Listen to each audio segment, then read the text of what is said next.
हे भगवान शिव, यदि सावन सोमवार में आपके इस भक्त से कोई भूल हो जाए तो क्षमा करना, हम सब आपकी ही संतान हैं। और जो इस वीडियो को लाइक करें उसके दुख दर्द और गरीबी को दूर कर देना। लाइक जरूर करें। सावन की हार्दिक शुभकामनाएं। दोस्तों, सावन सोमवार के पवित्र दिन में यहां पर बांधे एक जोड़ी हरी चूड़ी 24 घंटे के अंदर में देखे चमत्कार। सावन का जो महीना होता है मर्यादा एवं यह भक्ति का महीना होता है, भक्ति का माह होता है। सावन के पूरे महीने पर भगवान भोलेनाथ जी का नियंत्रण माना जाता है। कालों के भी काल कहे जाने वाले महाकाल शिव शंभू को सावन का महीना बहुत ही खूबसूरत लगता है।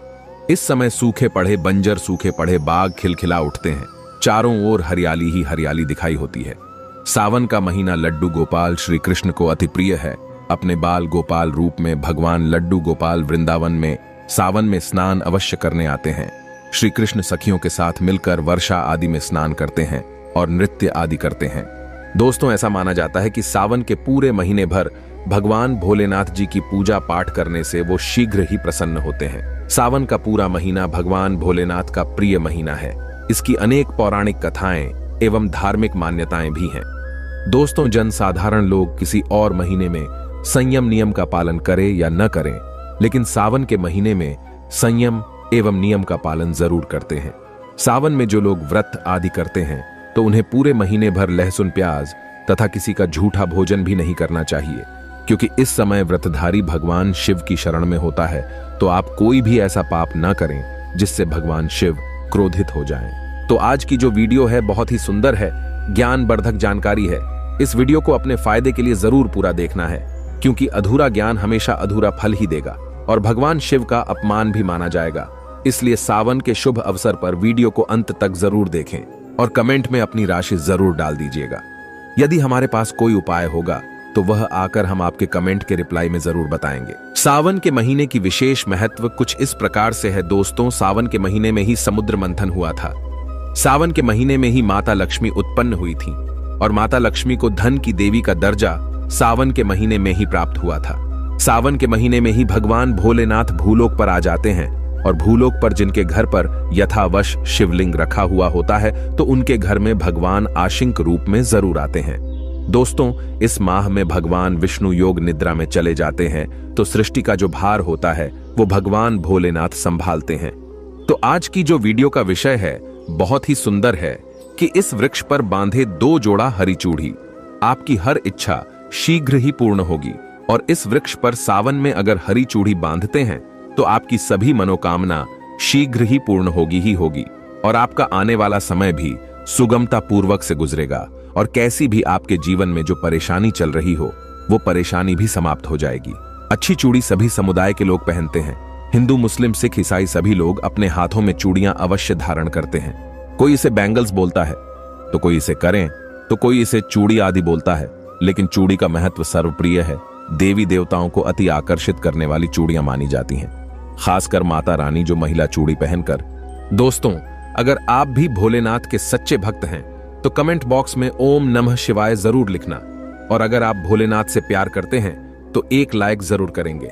दोस्तों, भगवान भोलेनाथ जी को ये 3 वृक्ष अत्यंत प्रिय है और इस वृक्ष की पूजा करने से शिव पूजा करने का ही फल प्राप्त होता है। दोस्तों, इस वृक्ष के बारे में शास्त्रों में यह भी कहा जाता है कि मनुष्य जाति के जन्म कल्याण के लिए स्वयं भगवान भोलेनाथ एवं माता पार्वती इन वृक्षों के रूप में भूलोक पर अवतरित हुए थे, अर्थात भूलोक पर जन्म लिया था। तो आइए इस वीडियो में जानते हैं सावन में हरी चूड़ी का महत्व। दोस्तों, हरा रंग सौभाग्य एवं उल्लास का प्रतीक माना जाता है जो मन को शीघ्र ही आनंदित करता है। हरा रंग प्रकृति का वो स्वरूप है। हरा रंग प्रकृति का स्वरूप माना जाता है और माता पार्वती भी प्रकृति है एवं भोलेनाथ को पुरुष माना जाता है। दोस्तों, हरे रंग का उदाहरण कुछ इस प्रकार से है जैसे सावन में भगवान शिव जी को चढ़ाए जाने वाले बेलपत्र, धतूरा, भांग एवं दूब हरे रंग की होती है। दोस्तों, प्रकृति निर्माण करने वाले भगवान भोलेनाथ हरे रंग से अति शीघ्र ही प्रसन्न होते हैं। सावन में जो महिला हरे रंग की चूड़ी पहनती है, हरे वस्त्र धारण करती है, उन्हें अखंड सौभाग्य की प्राप्ति होती है। दोस्तों, इसलिए कहा जाता है जितनी भी माताएं बहनें हैं उन्हें पूरे सावन के महीने में हरे रंग की चूड़ी जरूर पहननी चाहिए, हरे वस्त्र जरूर धारण करने चाहिए। सावन के महीने में जो माताएं बहनें भगवान भोलेनाथ की पूजा करती हैं, शिव पूजा करती है, ऐसी माता बहनों को हरे रंग के वस्त्र धारण करने चाहिए और भूलकर भी सावन के महीने में नीले और काले वस्त्र किसी भी महिला को कदापि नहीं पहनने चाहिए। ऐसा माना जाता है कि इस रंग के कपड़े पहनने से महिला के पति पर कष्ट आते हैं और उनके पति की आयु कम हो जाती है। तो दोस्तों, इस वृक्ष पर किसी भी सावन सोमवार के दिन या सावन में किसी भी समय जरूर बांधे। हरी चूड़ी दुर्भाग्य आपका सौभाग्य में बदल जाएगा। कैसी भी आपके ऊपर परेशानी हो, गरीबी हो, कष्ट हो, कर्ज हो, तकलीफ हो, जीवन में जो परेशानी हो, वो सारी समस्याएं समाप्त हो जाएंगी। दोस्तों, केवल एक ही सोमवार के दिन अगर आप ये उपाय करते हैं, हरी चूड़ी इस वृक्ष पर बांधते हैं, तो आपके जन्म जन्मांतर की गरीबी भी मिट जाती है और शीघ्र ही आपके एक ही सोमवार के दिन ये उपाय करने से मनोकामना पूर्ण होगी। तो दोस्तों, वो वृक्ष कौन से है, आइए जानते हैं। प्रथम वृक्ष है शमी का वृक्ष। शमी के वृक्ष के बारे में ध्यान से सुनिएगा। तो शमी का वृक्ष माता पार्वती का एवं भगवान भोलेनाथ जी का मिश्रित स्वरूप कहा जाता है। इसलिए दोस्तों, शमी के वृक्ष को उमा महेश्वर वृक्ष भी कहा जाता है। पूरे सावन भर शमी के वृक्ष पर माता पार्वती एवं भगवान भोलेनाथ जी का वास माना जाता है। सावन के महीने में गोधूली बेला पर प्रदोष काल के समय अर्थात दोस्तों, जब न ही दिन हो और न ही रात अर्थात संध्या काल के समय, तो इस वृक्ष को संध्या काल के समय में, गोधूली बेला में या फिर प्रदोष समय में इस वृक्ष को छूने से पाप दोष कष्ट एवं परेशानी केवल सावन के महीने में छूने मात्र से समाप्त हो जाती है। दोस्तों, सावन के पवित्र महीने में अगर शमी वृक्ष की जड़ पर कच्चा दूध डाला जाए तो भगवान शिव शीघ्र ही प्रसन्न होते हैं एवं माता पार्वती का ढेर सारा आशीर्वाद प्राप्त होता है। दोस्तों, शमी के वृक्ष का महत्व कुछ इस प्रकार से है। भगवान राम रावण पर आक्रमण करने के पूर्व भगवान राम ने शमी वृक्ष की पूजा की थी और पांडवों ने अपने दिव्य हथियार भी शमी के वृक्ष के नीचे में दबाए थे। शमी का वृक्ष जिस घर में लगा होता है उस घर का कल्याण हो जाता है और उस घर में सभी प्रकार के भौतिक सुख वास माना जाता है।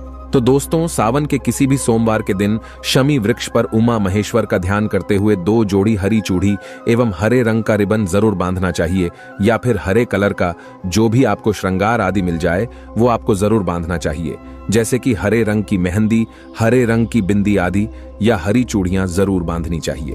दोस्तों, कैसी भी आपकी मनोकामना हो वो एक ही बार में पूर्ण हो जाएगी, क्योंकि इस खास समय पर यानी सावन के समय में भगवान शिव खास तौर पर वास करने आते हैं धरती पर और शमी के वृक्ष में स्थायी रूप से वास करते हैं।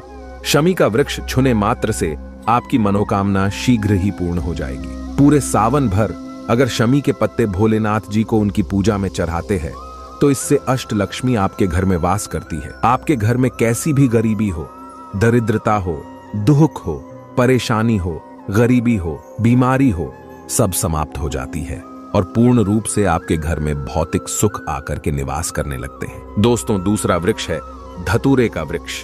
धतूरे का वृक्ष भगवान भोलेनाथ के उग्र रूप काल भैरव के अंश से उत्पन्न हुआ है। ऐसी मान्यता है कि शिवलिंग पर धतूरे के पत्ते या पुष्प फल चढ़ाने से राहु केतु एवं शनि के कुप्रभाव समाप्त होते हैं। धतूरे के वृक्ष पर सावन के किसी भी सोमवार के दिन अगर 2 जोड़ी हरी चूड़ी बांधे तो शत्रुओं से छुटकारा मिलता है एवं शत्रुओं का सर्वनाश होता है। और दोस्तों, सावन सोमवार के दिन धतूरे का वृक्ष छूने मात्र से भगवान शिव आपके घर में दौड़े चले आएंगे। दोस्तों, अगर सावन के किसी भी शनिवार के दिन धतूरे के वृक्ष पर बाबा काल भैरव का ध्यान करते हुए हरी चूड़ी अगर बांधी जाए तो घर से भूत प्रेत बाधाएं सब नष्ट हो जाती हैं, भस्म हो जाती है। एवं छोटे से धतूरे की जड़ अगर घर के किसी भी कोने में छुपा दी जाए या घर में जमीन में गाड़ दी जाए तो भूत प्रेत इत्यादि का वास घर में कभी नहीं होता है। घर से सभी बाधाएं शिव के वास होने से भाग जाती हैं। दोस्तों, जो तीसरा वृक्ष है वो है बेल का वृक्ष। अगर भगवान शिव को बेलपत्र न चढ़ाए जाए तो सावन का व्रत अधूरा माना जाता है और बिना पत्र चढ़ाए ही शिवलिंग पर जल भी व्यर्थ हो जाता है। इसलिए जब भी आप भगवान शिव पर बेलपत्र चढ़ाए तो 5 बेलपत्रों पर उसके ऊपर में श्री राम अवश्य लिखे। इससे भगवान शिव जल्दी और अत्यंत प्रसन्न हो जाते हैं। दोस्तों, सावन में बेल वृक्ष छूने से कई तीर्थों का लाभ मिलता है। सावन में इस वृक्ष को क्यों छूना जरूरी है, आइए जानते हैं बेल वृक्ष की महिमा को। बेल का वृक्ष मैं आप लोगों को कई बार कई कथा में बता चुका हूं कि ये जो बेल का वृक्ष है माता पार्वती के स्वरूप कहा गया है। तो ये वृक्ष माता पार्वती के पसीने से उत्पन्न हुआ है। स्कंद पुराण में बहुत ही स्पष्ट तरीके से बताया गया है। इसके पत्ते में शिव और डाली में पार्वती, जड़ में ब्रह्मा एवं तन में विष्णु जी स्वयं रहते हैं। संध्या काल में ऐसा माना जाता है कि शिव मंदिर के समीप में जो बेल के वृक्ष है, इसके नीचे में अगर कोई भी व्यक्ति सावन में शाम के समय, वैसे तो इसे डेली जलाना चाहिए, लेकिन अगर सावन के पावन दिनों में शाम के समय अगर भगवान शंकर जी का कोई भी शिव मंदिर है तो उसके किनारे में जो कोई बेल का वृक्ष हो, वहां पर बिल्कुल आप एक घी का दीपक जला दीजिए। इसे बहुत ही उत्तम कहा गया है। वैसे अगर आप घी का दीपक जलाते हैं तो आपको धन, गुण एवं परम शिव भक्त की प्राप्ति होती है। दोस्तों, इस वृक्ष को छूने से पाप तत्काल नष्ट हो जाते हैं। कैसा भी आपके जीवन में पाप हो दूर हो जाता है, तो आपको करना क्या है? देखिए, जो बेल का वृक्ष है इसे बहुत ही उत्तम कहा गया है। माता लक्ष्मी को भी बेल के वृक्ष का अवतार लेना पड़ा था। एक कथा के अनुसार इसके बारे में मैं एक कथा भी बता दूंगा कि क्यों माता लक्ष्मी को बेल के रूप में बेल के वृक्ष में अवतरित होना पड़ा था। मैं इसके बारे में भी एक कथा भी आपको बता दूंगा। तो आपको सावन के पवित्र दिनों में बेल के वृक्ष के नीचे हो सके तो घी का दीपक जरूर जलाएगा। घी का दीपक बहुत ही उत्तम कहा गया है। अन्य वृक्षों को जैसे आपने मक्खन चढ़ाया, बताशे का भोग लगाया, बेल के वृक्ष को माता पार्वती तथा भगवान शंकर का स्वरूप ही कहेंगे। बेल के वृक्ष की जो जड़ होती है, इसके जो मूल भाग होते हैं, इसमें समस्त तीर्थ आकर के निवास करते हैं। इसीलिए सावन के महीने में कहा जाता है, जो लोग अगर तीर्थ धाम नहीं जा सकते, तीर्थों के दर्शन नहीं कर पाते, तो ऐसे व्यक्ति बेल वृक्ष के नीचे में 1 महीने तक घी का दीपक जला लेते हैं तो संपूर्ण जितने भी तीर्थ होते हैं, इसके घूमने का बराबर पुण्य की प्राप्ति होती है। मैं इसलिए सारी जानकारी, गुप्त रहस्य जानकारी बताता हूं, जिससे आप सभी दर्शकों को कल्याण हो, दर्शकों की बिल्कुल ही आध्यात्मिक उन्नति हो। सभी को धन की जरूरत नहीं होती, किसी को पुण्य की प्राप्ति की जरूरत होती है, कोई आध्यात्मिक उन्नति करना चाहते हैं। इसीलिए इस प्रकार के छोटे छोटे गुण भरे रहस्य जानकारी वीडियो में बता देता हूं। दोस्तों, अब करना क्या है? सावन के शुभ मंगल दिनों में इस वृक्ष को छूना है। माता पार्वती से प्रार्थना लगानी है कि हे माता पार्वती, आप ही शक्ति स्वरूपा है, लक्ष्मी है, धन की देवी है, आप ही संसार को चलाने वाली देवी है। इस प्रकार से प्रार्थना करते हुए इस वृक्ष को छूना है और बोलना है, मेरी गरीबी मिटाए माता, मेरी निर्धनता को मिटाए, मेरे जीवन में चल रही परेशानियां, सारी परेशानियों को दूर करें। इस प्रकार प्रार्थना करते हुए आपको एक कपूर और एक लौंग को भी जला देना है और एक काम जरूर करना है।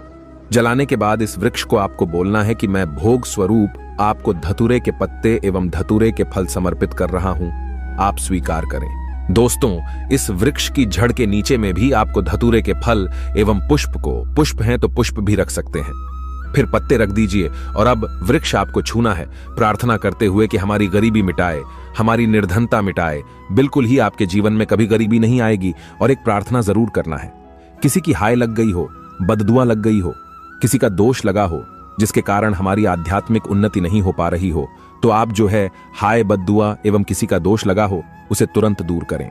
शनि, राहु, केतु का अगर दुष्ट प्रभाव लग रहा हो, नवग्रहों में से कोई नवग्रह हमें पीड़ित कर रहा हो, या फिर किसी भी हमारे पूर्वजों द्वारा किसी भी प्रकार का हमें पितृ दोष लगा हो, क्योंकि पितृ दोष लगने के कारण व्यक्ति की आत्मिक उन्नति भी नहीं हो पाती, तो आप बोलना कि समस्त प्रकार के दोषों को आप दूर करें, अपने अंदर में खींच लीजिए और आप हमें दोष मुक्त कर दीजिए। तो इस प्रकार से आपको ये प्रार्थना करनी है। और एक काम आपको जरूर करना चाहिए, आपको सावन के समय धर्म शास्त्रों में कहा गया है, बहुत सारे लोग भी बताते हैं, हमारे गुरुजी भी कहा करते थे, सावन के दिन अगर बेल के वृक्ष की जड़ में मिश्रित युक्त मिश्री, जो मिश्री आती है खड़ी खड़ी, आप सभी दर्शकों को जरूर पता होगी, शक्कर टाइप की होती है, तो आपको मिश्री डाला हुआ दूध अगर आप इनकी जड़ में डालते हैं तो ऐसा कहा गया है कि ऐसा व्यक्ति कभी निर्धन नहीं होता। ऐसे व्यक्ति के जीवन से किसी भी प्रकार से अगर लक्ष्मी रुष्ट हो चुकी हो, ऐसे व्यक्ति पर मां लक्ष्मी भी प्रसन्न होती है। ऐसे व्यक्ति के जीवन में धन का अभाव नहीं होता, ऐसे व्यक्ति फिर निरोग रहते हैं, निरोग काया प्राप्त होती है। आप चाहते हैं तो यही क्रिया नीम के वृक्ष पर भी कर सकते हैं। नीम के वृक्ष पर माता लक्ष्मी निवास करती है, समस्त दैवीय शक्ति निवास करती है। नीम के वृक्ष में अगर आप जो है सावन के शुभ मंगल दिनों में आपको एक गिलास या फिर एक लोटे सामर्थ्य के अनुसार तांबे के लोटे में आपको दूध डाल करके इनके अंदर जो है अभिषेक करना चाहिए, इनकी जड़ में डालना चाहिए। लेकिन आपको मीठा दूध ही डालना है। मिश्री मिला हुआ दूध आपको चढ़ाना है, इनकी जड़ में डालना है और गरीबी मिटाने की प्रार्थना करनी है। या फिर जिन लोगों पे कर्जे का भार है वो लोग बोल सकते हैं कि हमारे कर्जे का भार दूर हो। या फिर जीवन में जो किसी भी प्रकार की जो परेशानी है वो परेशानी भी बोल देना। वो परेशानी तत्काल ये वृक्ष समाप्त करते हैं और आपको इसे छू करके आ जाना है। दोस्तों, सावन में आप इन वृक्षों को जरूर छुएं, आपका कायाकल्प हो जाएगा। भगवान शिव आपके ऊपर मेहरबान हो जाएंगे, आपकी भक्ति की कामना आराधना पूर्ण हो जाएगी। तो अगर आप महादेव की कृपा प्राप्त करना चाहते हैं और उन्हें अपने घर पर बुलाना चाहते हैं तो कमेंट बॉक्स में लिखें, भगवान शिव आपका स्वागत है हमारे घर में। हर हर महादेव, ओम नमः शिवाय एक लाइक जरूर करें।